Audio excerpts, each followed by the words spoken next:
Raydene, good morning to you. Thank you for your time. Matric, as we were saying, is tough at the best of times. I cannot imagine what it must feel like as a matric pupil going into matrics this year.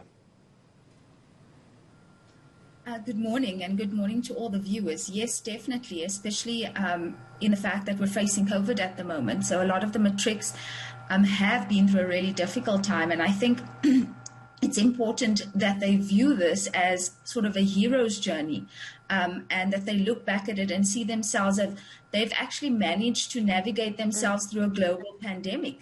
So matric exams, although stressful, shouldn't be that concerning.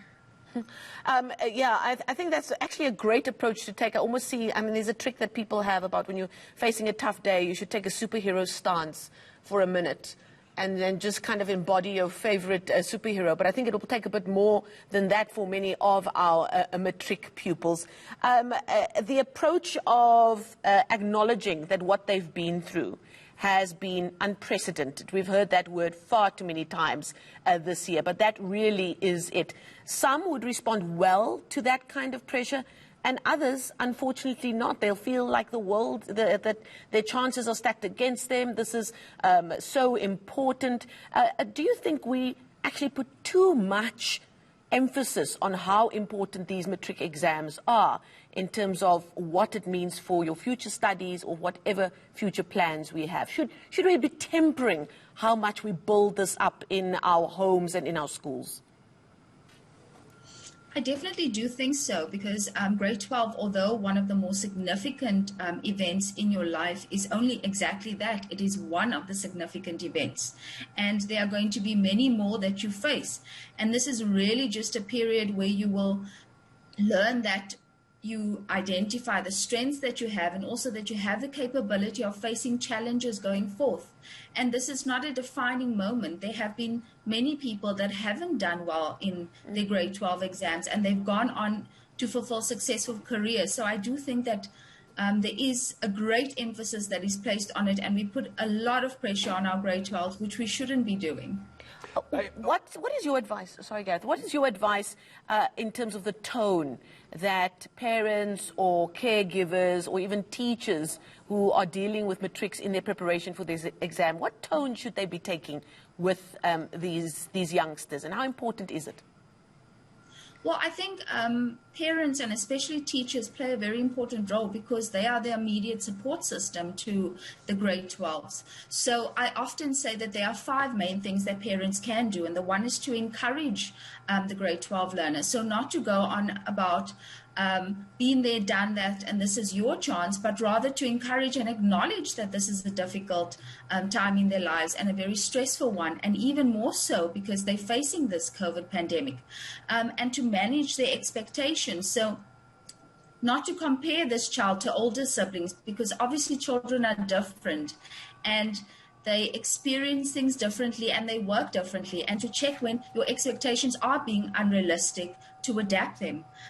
Important also to celebrate the small victories. So when that child has committed to their timetable and stuck to it, or decided to stay at home and study instead of going out to a party, it's important to acknowledge that and to celebrate those small victories.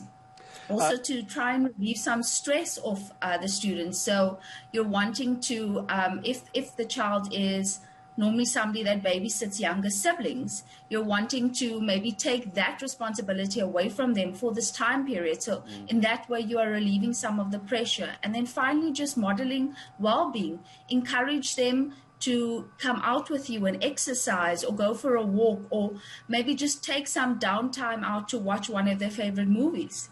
Raydene, just a final question to you briefly, if you could, before I say goodbye to you. There is still the reality for this year in particular. I know friends of mine whose children are in matric that they haven't been given the support, whether it's online learning, their school hasn't gotten up to speed for the matriculants, and some of those parents are very concerned there's a real chance that their child isn't going to pass matric. This year more than ever, that's a reality, and I think they may have accepted that. How would you handle a matriculant who knows that they're probably not going to get through this year? I think one important thing to understand, especially about anxiety. Anxiety is often an overestimation of the risk or consequences and an underestimation of the resources. And what that matriculant needs to know is that there are resources available to them. They just need to go out and find it and try and make use of those resources, whether it be through contacting their teachers at school. Maybe there's a school counselor to look at various psychologists that they're in their area. And to just go onto the internet. We are a technologically based society, and there are systems out there. And even if they had to go and contact, most of the universities have units where they have psychologists on board, and these students can reach out to them to see what is it that they can do to try and assist them and to create what we would call a plan B, so that they then can look at their future in a brighter way than instead of just facing the doom that if I don't pass matric, what am I going to do? Okay, some great advice there from counselling psychologist Raydene Naidoo.